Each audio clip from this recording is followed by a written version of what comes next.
और चलिए इस वक्त बड़ी खबर आ रही है, आपको बता दें दिग्विजय सिंह का बयान सामने आया है। कांग्रेस के दिग्गज नेता, कद्दावर नेता रतलाम से दिग्विजय सिंह ने बयान दिया है, जहां उन्होंने कांग्रेस पर ही सवाल खड़े किए हैं। सोशल मीडिया पर उनका ये वीडियो वायरल है।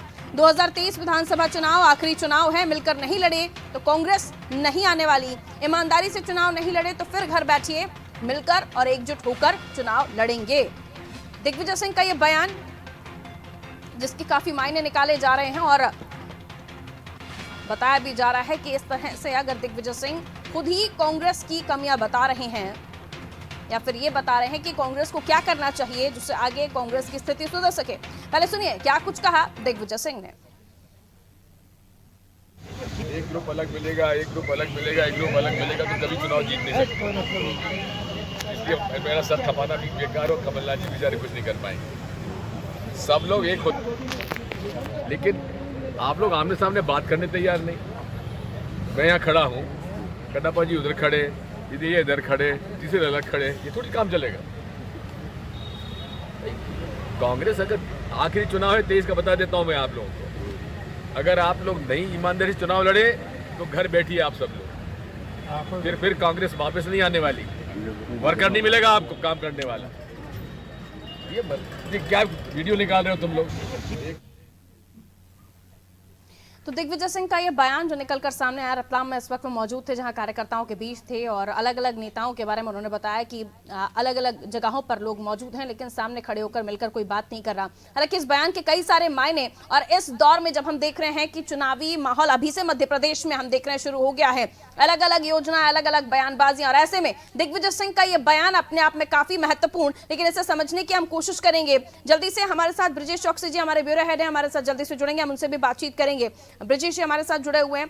ईमानदारी से चुनाव नहीं लड़ेंगे तो घर बैठ जाएंगे, ब्रजेश जी, दिग्विजय सिंह का ये बयान जिसमें वो कह रहे हैं 2023 आखिरी चुनाव है।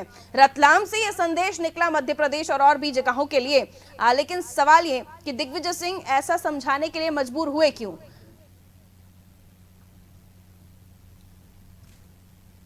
जी ब्रजेश जी, आप मेरा सवाल सुन पाओगे तो। पारुल जी, सही कहा आपने। दिग्विजय सिंह जी हमेशा साफ गोई से बात करते हैं। उन्होंने कहा कि 2023 में जो चुनाव होगा, 2023 और 2024 का, ये आखिरी चुनाव हो सकता है कांग्रेस का। वो इसलिए कह रहे हैं कि उनका अनुभव है, 10 साल मध्य प्रदेश के मुख्यमंत्री रहे हैं और वही वो व्यक्ति हैं जिन्होंने कांग्रेस से कहा था कि उत्तर प्रदेश में हमको अकेले चलना चाहिए, और उनके कहने पर पार्टी ने एक बार अकेले चुनाव लड़ा था और 10 के करीब सीटों तक पहुंच भी गई थी। लेकिन बाद में फिर उन्होंने सपा से गठबंधन कर लिया, तो देखिए किस तरह से कमी हो गई उसकी, कांग्रेस के जो सीटें थी घट गई थी। लेकिन दिग्विजय सिंह का अनुभव कहता है, और उस अनुभव से कह रहे हैं कि आज भी आप एक नहीं हुए तो जिस तरह से भाजपा तेजी से बढ़ रही है और कांग्रेस कुछ राज्यों तक सिमट कर रह गई है, जो उसके गढ़ हुआ करते थे। कभी उत्तर प्रदेश भी उसका गढ़ हुआ करता था, कभी केरल भी उसका, कर्नाटक भी उसका गढ़ हुआ करता था, तमाम राज्यों में कांग्रेस का झंडा था। लेकिन आज की तारीख में आप देखिए कि नक्शे में हम देखते हैं तो भगवा सरकार सब जगह दिखाई दे रही है। लगातार कांग्रेस का वोट बैंक नहीं घट रहा हो, लेकिन सरकारें उसकी राज्य से जाती जा रही हैं। मध्य प्रदेश में भी हमने देखा कि उनकी सरकार चली गई थी, 15 माह उनकी सरकार लौटी, लेकिन इसी गुटबाजी की वजह से वो सरकार फिर सत्ता से बाहर हो गई, बेदखल हो गई।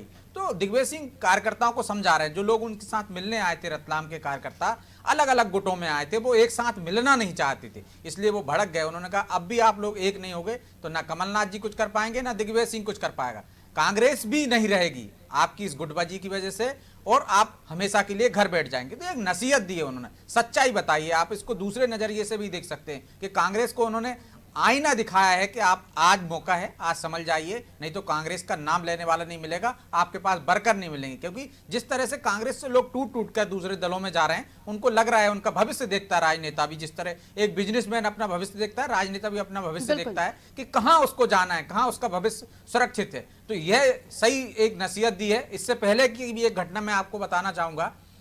दिग्विजय सिंह लगातार दौरे में, इससे पहले वो खंडवा में थे, एक मजार पर गए तो लोगों ने नारे लगाए कि दिग्विजय सिंह हमारे मुख्यमंत्री होंगे, तो उन्होंने इशारा किया है, पीछे साथ में अरुण यादव थे, कि अब हम बुजुर्ग हो गए हैं, हमारे दिन लद गए हैं, अब इनका समय है। तो दिग्विजय सिंह की इस बात को भी आप इस तरह से ले सकते हो कि वो कमलनाथ को भी एक तरह से सलाह दे रहे हैं कि आप भी घर बैठ जाइए, युवाओं का दौर है, युवाओं को आगे बढ़ने दीजिए। तो ये सच्चाई है, भले ही उन्होंने मजाक में कही हो, लेकिन ये बात जिस तरह से रोष में उन्होंने व्यक्त की है, ये उनकी नाराजगी भी है, पीड़ा भी है। बिल्कुल। बीजेपी से सनवर पटेल साहब हमारे साथ इस वक्त फोन लाइन पर मौजूद है, उन्हें भी चर्चा में शामिल कर लेते हैं और आगे भी उनसे बात करेंगे। अब सनवर साहब, बहुत स्वागत आपका नादी टीवी पर। जी नमस्कार। सनवर साहब, दिग्विजय सिंह का ये बयान, जिसमें हालांकि रतलाम से वो बोल रहे थे, कार्यकर्ताओं के बीच में थे, कि 2023 विधानसभा चुनाव आखिरी चुनाव है, मिलकर नहीं लड़े तो कांग्रेस के बारे में उन्होंने कहा कि मिलकर नहीं लड़ेंगे तो कांग्रेस नहीं आने वाली है। कई मायनों में उनका बयान महत्वपूर्ण और संदेश बहुत सारी जगहों पर। अभी ब्रजेश जी भी हमारे साथ बैठे हैं, वो भी एग्जाम्पल दे रहे थे कि खंडवा में भी उन्होंने कुछ इस तरह की संकेत दिए कि अभी हमें संभल जाना चाहिए। भारतीय जनता पार्टी इस मामले में क्या टिप्पणी देती है, हम ये सुनना चाहते हैं। देखिए, भारतीय जनता पार्टी का पहले से ही ये कहना है जी। और मध्य प्रदेश की जनता भी जानती है कि कांग्रेस गुटों गुटों में बटी कांग्रेस है और खंड खंड में बटी हुई कांग्रेस है। अब आज जो दिग्विजय सिंह जी, जो कि 10 साल तक मुख्यमंत्री रहे हैं, मध्य प्रदेश के कांग्रेस के वरिष्ठ नेता हैं, सांसद हैं, उनका जो ये वीडियो आया है, उससे यह सिद्ध हो जाता है कि जो हम बोलते हैं और मध्य प्रदेश की जनता जानती है, सिर्फ कांग्रेस के हमारे प्रवक्ता साथी इस बात को नहीं मानते हैं, तो आज उनको भी मानने पर मजबूर होना पड़ेगा कि देखिए ये स्थिति है। कोई स्वागत भी एक साथ कोई एक कांग्रेस में के रूप में नहीं करता है। स्वागत में भी वो गुटों में बटे हुए हैं और चुनाव में भी वो गुटों में बटे हुए रहते हैं, टिकट मांगने में भी वो गुटों में बटे रहते हैं। यह कार्यकर्ता आधारित पार्टी नहीं है, नेता आधारित पार्टी है, अनेक गुटों में बटी हुई पार्टी है। और उसी के कारण से आज इनके सर्वोच्च नेताओं में से एक ने ये कहा कि अगर 2023 का, अगर इस प्रकार से आप बटे रहे, हम 2023 का चुनाव हमारा आखिरी चुनाव है और अन्य हम प्रांतों की तरफ देखेंगे। आप देखेंगे पश्चिम बंगाल में, आप देखेंगे यूपी में, आप देखेंगे बिहार में, तो कांग्रेस एक बार जब गिरी है तो गिरती चली गई, क्योंकि वहां कोई विचार नहीं है, उनके पास कोई नीति नहीं है। जब वो एक दल था तो वो जीत जाया करते थे, लेकिन अब जब दूसरे दल आए हैं, विचार के साथ आए हैं, गांव गरीब किसान की सोच के साथ आए हैं, सुशासन की सोच के साथ आए हैं, काम कर रहे हैं, तो फिर कांग्रेस के लिए कुछ जगह बचती नहीं है। उनकी बात ठीक है, तेईस का आखिरी चुनाव हो सकता है। ठीक है सनवर साहब। पीसी शर्मा जी हमारे साथ इस वक्त फोन लाइन पर मौजूद है, कांग्रेस के वरिष्ठ नेता हैं, पूर्व मंत्री हैं। बहुत स्वागत पीसी शर्मा जी आपका नादी टीवी पर। पीसी शर्मा जी, सुन पा रहे हैं आप मुझे? हेलो जी। पीसी शर्मा जी, आवाज मिल रही है आपको हमारी? हाँ आ रही। पीसी शर्मा जी, दिग्विजय सिंह साहब का बयान, क्योंकि मुझे कमान मिली है कि आपको पहले वो बयान सुनाना है, तो पहले आप वो बयान सुन लीजिए, उसके बाद मैं आगे की टिप्पणी आपसे लेती हूँ। जी। एक ग्रुप अलग मिलेगा, एक ग्रुप अलग मिलेगा, एक ग्रुप अलग मिलेगा तो कभी चुनाव जीत नहीं सकते। इसलिए मेरा सर खपाना भी बेकार और कमलनाथ जी बेचारे कुछ नहीं कर पाएंगे। सब लोग एक होते, लेकिन आप लोग आमने सामने बात करने तैयार नहीं। मैं यहाँ खड़ा हूँ, कड्डापा जी उधर खड़े, ये इधर खड़े, तीसरे अलग खड़े, ये थोड़ी काम चलेगा।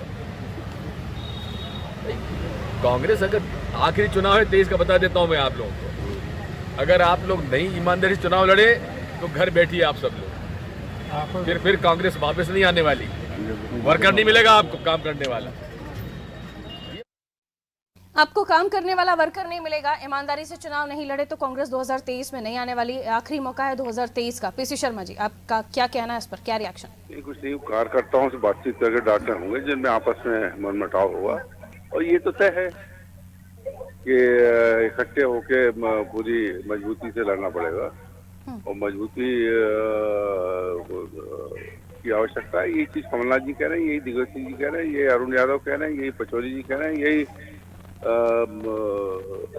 राहुल भैया कह रहे हैं, सब ये कह रहे हैं। और निश्चित तौर पर वो ही कांग्रेस कह रही है कि सिंधिया के जाने के बाद कोई गुट ही नहीं बचा कांग्रेस में, तो फिर दिग्विजय सिंह जी ये कौन सा गुट बता रहे हैं कि गुटों में बटे हुए? बयान नहीं है, ये कार्यकर्ताओं के बीच में बैठ के बात कर रहे हैं। तो कार्यकर्ता कहाँ से बट गए जब नेता ही नहीं बटे हैं? तो बयान नहीं है, ये वहाँ के जो वर्कर्स हैं उससे बातचीत हो रही है। उन्हीं को ही बता रहे हैं पीसी शर्मा जी वो, कि आप अलग अलग बैठे हुए हैं, मैं आया हूँ, मुझसे मिलने के लिए अलग अलग आप लोग इनवाइट कर रहे हैं। पीसी शर्मा जी ने फोन डिस्कनेक्ट कर दिया। पीसी शर्मा जी शायद बता नहीं पा रहे होंगे, उनके पास जवाब नहीं होगा समझाने के लिए, क्योंकि क्या है पारुल, जी कांग्रेस कह रही है कि सिंधिया जी के जाने के बाद कोई गुट नहीं है जी, लेकिन हमने एक वीडियो वायरल देखा है अभी, किस तरह से कमलनाथ जी और दिग्विजय सिंह का संवाद पूरे प्रदेश ने देखा है, देश ने देखा है। इसके बाद भी लगातार बातें आती कि अरुण यादव नाराज हैं, हम देखते हैं कि अजय सिंह के बारे में बात आती है कि अजय सिंह भी नाराज चल रहे हैं। तो ये गुटों में जो कांग्रेस कह रही है कि एक है, कोई गुटबाजी नहीं है, लेकिन गुट तो दिख रहे हैं ना। और वही एक उदाहरण ये है, दिग्विजय सिंह जी कोई कार्यकर्ताओं से नहीं कह रहे हैं, वो साफ कह रहे हैं कि आज भी आप गुटों में बटे रहे तो कोई नहीं बचा सकता, कांग्रेस खत्म हो जाएगी 2023 के बाद, कोई बरकर तक नहीं मिलेगा आपको। तो कांग्रेस में गुटबाजी भले ही वो दावे करते हो कि नहीं है, लेकिन गुटबाजी बरकरार है। एक सिंधिया गुट जाने से भले ही कांग्रेस ये नहीं कह सकती है कि हम अब गुटों में नहीं बटे हैं, एक ही गुट है, लेकिन जो घटनाएं घट रही हैं लगातार, वो तो साफ संकेत दे रही हैं कि कांग्रेस में कभी गुटबाजी खत्म होने वाली नहीं है। बिल्कुल। सिनवर साहब, छोटी सी टिप्पणी आपकी। देखिए, सदैव से भारतीय जनता पार्टी ने कहा है कि कांग्रेस गुटों में बटी हुई है, कांग्रेस खंड खंड हो गई है, और आज दिग्विजय सिंह जी का यह बयान ने सिद्ध कर दिया है कि हाँ, कांग्रेस गुटों में बटी हुई है। कोई सामान्य कार्यकर्ताओं को नहीं कह रहे थे, नाम लेकर नेताओं के बीच में बोल रहे हैं। तो ये कांग्रेस गुटों में बटी हुई है। कांग्रेस के लिए आत्ममंथन का समय है, आत्मचिंतन का समय है। इनको अपना दम्भ और घमंड छोड़ना चाहिए और आत्मचिंतन करना चाहिए। आखिर इनकी हालत इतनी खराब कैसे हो गई है? कार्यकारिणी को रोक दिया गया, वरना 2023 में निश्चित रूप से समाप्ति की ओर बोल रहे हैं, तो गुटबाजी तो आपके यहाँ भी आ गई है।